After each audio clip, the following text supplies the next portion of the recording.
அதே மாதிரி உங்க ஐந்தாம் இடத்தை குரு பகவான் உச்சமா இருந்து குரு பகவான் பாக்குறாரு. 5ஆம் இடம் வந்து நல்ல எண்ணங்கள், நல்ல சிந்தனை, காதலை குறிக்கக்கூடிய நல்ல இடங்கள், நல்ல இடம்.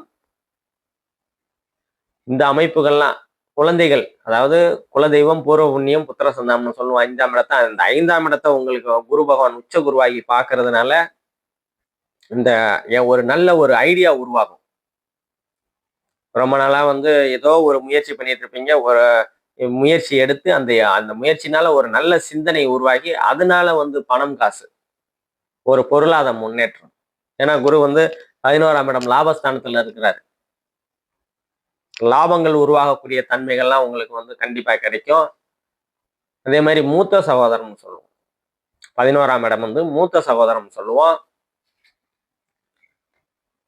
அந்த மூத்த சகோதரர்கள் அனுகூலங்கள், ஆதாயங்கள், அண்ணன் அக்கால்கள் கிட்ட உதவி கிடைக்கும். இல்லை இருந்து வந்த மனக்கசப்புகள், கருத்து வேறுபாடுகள் அதெல்லாம் நீங்கக்கூடிய தன்மைகள்லாம் இந்த காலகட்டத்தில் உங்களுக்கு உண்டு. அதே மாதிரி 11ஆம் இடத்தை இளையதாரம்னு சொல்லுவோம். ஏதோ ஒரு காரணம்